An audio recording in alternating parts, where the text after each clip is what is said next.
Oke, sekarang kita ke surga kedua ya. Jadi surga kedua itu dia tentang rasa bersalah. Ya, dia itu tentang guilt. Dia tentang rasa bersalah. Jadi, teman-teman, ini tuh sangat didukung oleh semua yang ditulis di semua kitab suci. Lalu dia aja tuh yang ada hubungannya sama religiusitas itu ya. Terus ada semua yang membuat kita tuh merasa kita tuh bersalah. Repot banget ini ya. Nah, dia tuh dijaga oleh arkon. Arkon yang memakai nama Tuhan lalu memastikan supaya kita jangan membuat Tuhan sakit apa Tuhan sedih gitu. Pokoknya kita tuh nggak boleh membuat Tuhan kecewa ya. Jadi konsep Tuhan yang kecewa itu membuat kita merasa bersalah. Nah, teman-teman, surga kedua ini dia dijaga oleh arkon yang memang benar-benar memakai rasa bersalah ini ya untuk apa? Untuk memaksa kita tetap tunduk, berlutut. Lalu nanti ada istilah bargain. Bargain itu kayak kita tawar menawar dengan Tuhan gitu ya. Tawar menawar dengan Tuhan itu. Nah, kalau dalam hidup kita masih seperti ini, maka sudah mati kita akan melakukan hal yang sama ya. Jadi si arkon surga kedua itu dia kayak jaksa jiwa lah. Dia kayak jaksa jiwa ya. Dia kayak duduk di kursi dan benar-benar menghakimi kita.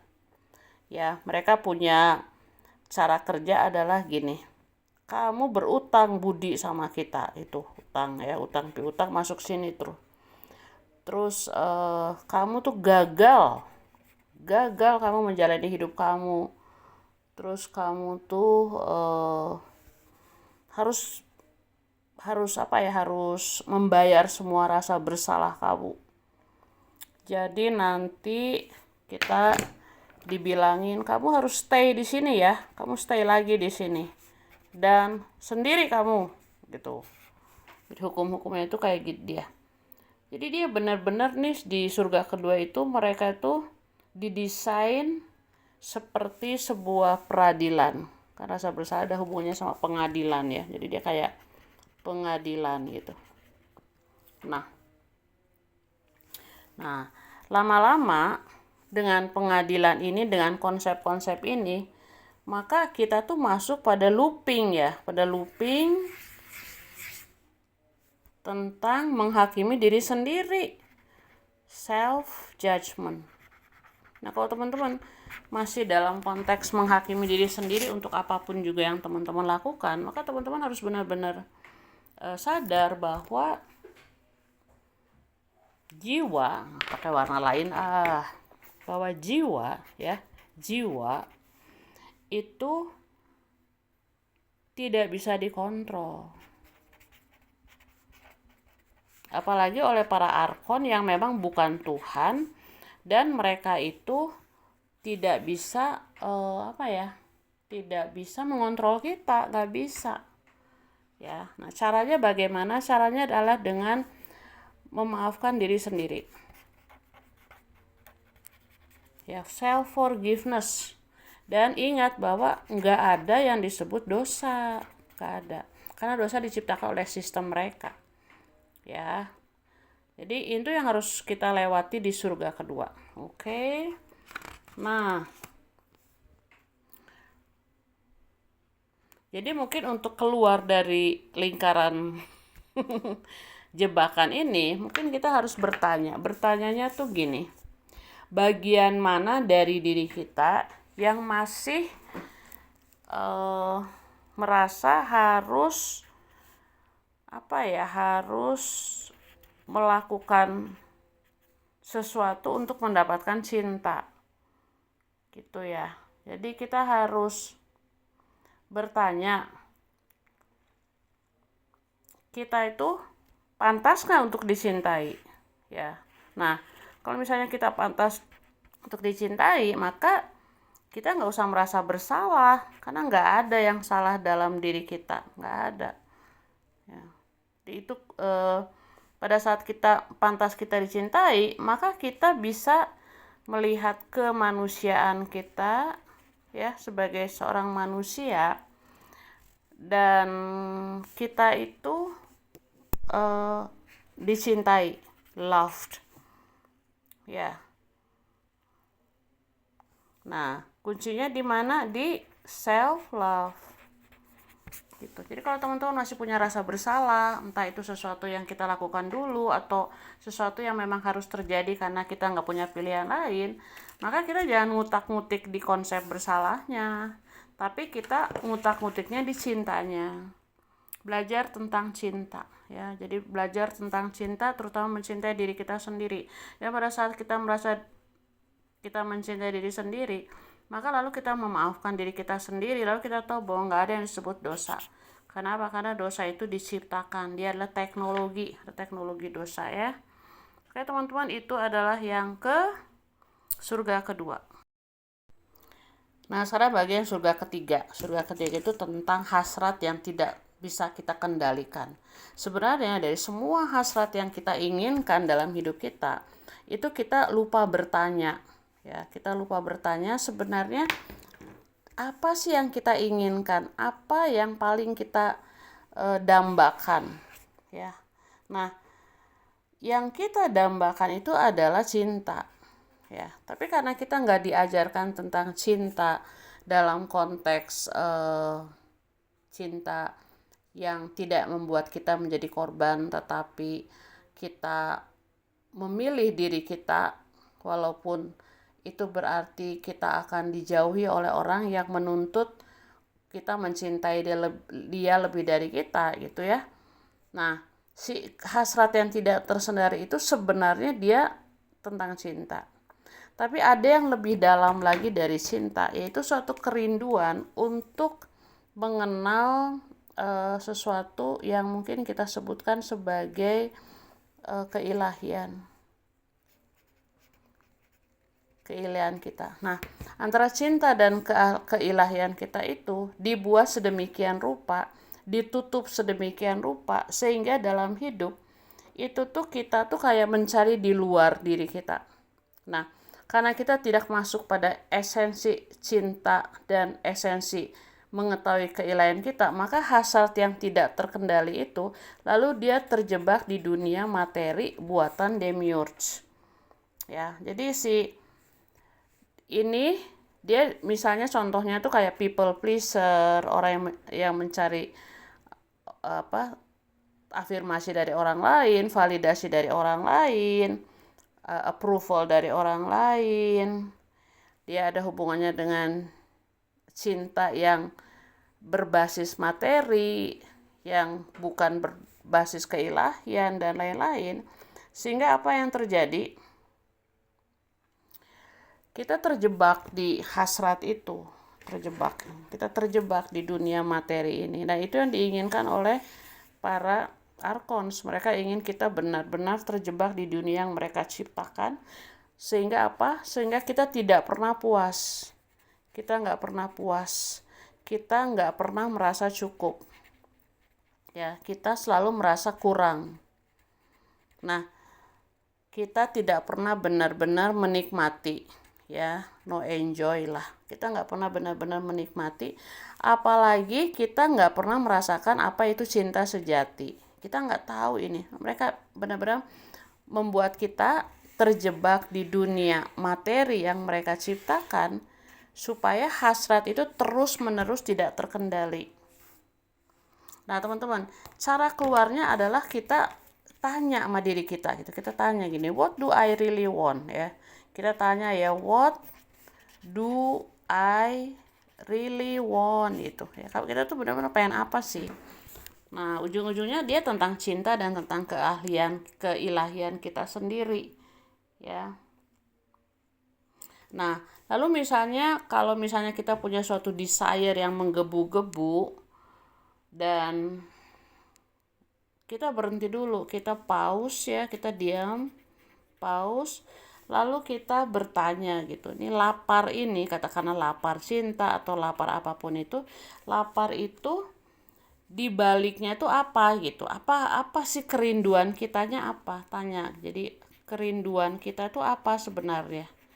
Nanti lama-lama dalam hening, diam, dan kosong itu lalu kita mengerti bahwa yang kita rindukan adalah divinitas ya, dan dinivitas itu adalah tentang kita. Lalu kita berhenti mencari Tuhan yang ada di luar sana yang semuanya bersifat materi, lalu kita akhirnya menemukan divinitas kita. Ya. Nah, untuk mencapai divinitas kita itu kita harus bisa membedakan apa yang kita inginkan itu tidak sama dengan apa yang kita butuhkan. Nah, kita harus benar-benar tahu, saya mau ini atau saya butuh ini. Ya. Jadi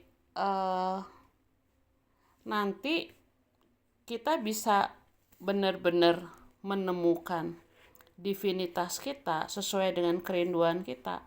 Karena lalu kita tidak lagi terlalu terjebak pada mau ini, gak mau. Karena mau ini nanti ada hubungannya sama dunia materi.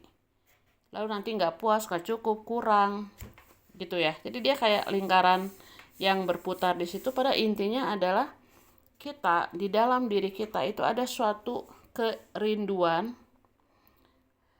keinginan, hasrat yang sangat dalam untuk pulang ke divinitas kita. Dan divinitas kita itu ada di dalam diri kita, tidak diatur oleh apapun yang ada di luar sana. Nah, ketika kita akhirnya mencapai apa yang disebut klarifikasi ya, tentang apa yang kita inginkan, maka si keinginan kita yang hasrat yang tidak terkendali itu terklarifikasi dengan apa yang udah saya sebutkan tentang kerinduan dasar kita, maka selesai kita dengan surga ketiga. Kita mau naik ke surga keempat. Oke, sekarang surga keempat ya. Wah, ini empatnya apa nih? Ini adalah peradilan ya, tentang penghakiman, tapi yang dihakimi diri kita sendiri. Jadi itu namanya self judgment. Ya, kita menghakimi diri kita sendiri, lalu kita apa coba? Kita menghukum diri kita sendiri, self punishment. Ya, kita menghukum diri kita sendiri nih di surga keempat ini. Nah, yang mengontrol surga keempat itu adalah arkon yang disebut arkon shame. Ya, tadi saya udah jelaskan, shame itu adalah ketika kita pikir something is wrong with us. Gitu ya. Nah, dia tuh terjebak di suatu keyakinan bahwa sesuatu yang ada di dalam kita itu salah, pecah, nggak utuh, sehingga kita tuh walaupun nggak melakukan suatu kesalahan apapun, kita tuh shame. Contohnya tuh dulu ketika saya masih shame itu adalah ketika saya malu dan merasa something is wrong dengan warna kulit saya misalnya, karena saya kan kulitnya gelap. Lalu ada masa-masa remaja tuh yang membuat benci pada diri sendiri karena kulit gelap. Nah, itu namanya shame karena kulit gelap.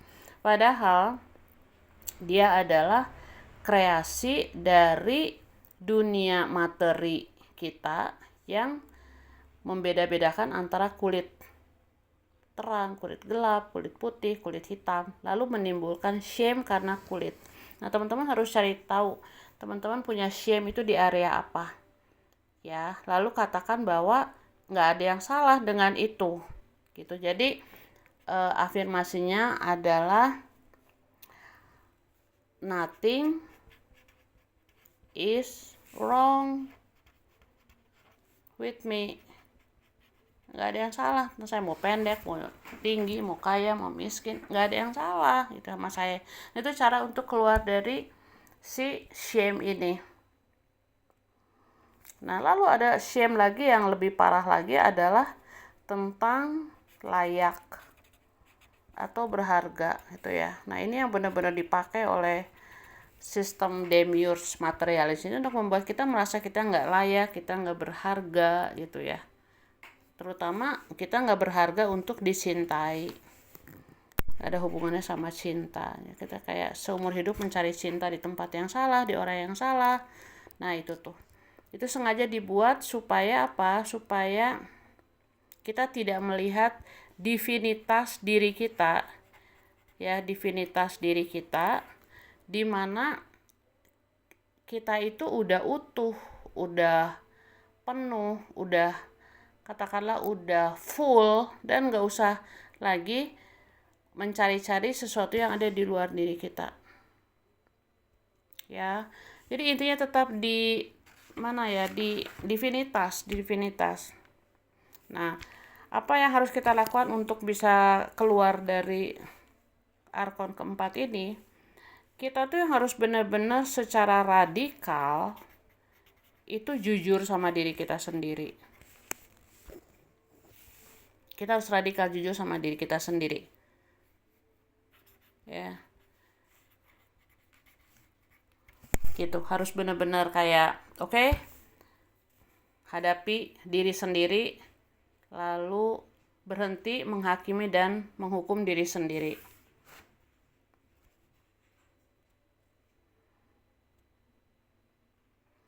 Nah, untuk itu kita harus mengajukan pertanyaan. Pertanyaannya adalah bagian apa dari diri saya yang merasa tidak memenuhi kualifikasi untuk bersifat utuh gitu ya. Bagian mana dari diri saya merasa bahwa merasa tidak utuh. Ya. Karena kalau kita merasa tidak utuh, lalu kita cenderung menghakimi dan menghukum diri kita sendiri kalau nggak sesuai dengan apa yang dikatakan oleh orang-orang. Jadi kita tuh berhenti untuk jadi suci gitu ya. Berhenti untuk jadi suci. Stop ingin suci. Karena kita udah suci dari asalnya. Ya. Stop ingin sempurna. Karena kita udah sempurna dari asalnya. Nah, jadi tujuannya adalah kalau kita memang udah merasa suci, sempurna, itu maka kita tidak akan lagi menghakimi atau menghukum diri kita sendiri. Karena apa? Karena kita tahu bahwa divinitas kita, ya ini divinitas kita itu udah utuh. Nggak ada yang harus dihakimi, nggak ada yang harus dihukum. Oke, itu dulu ya singkatnya.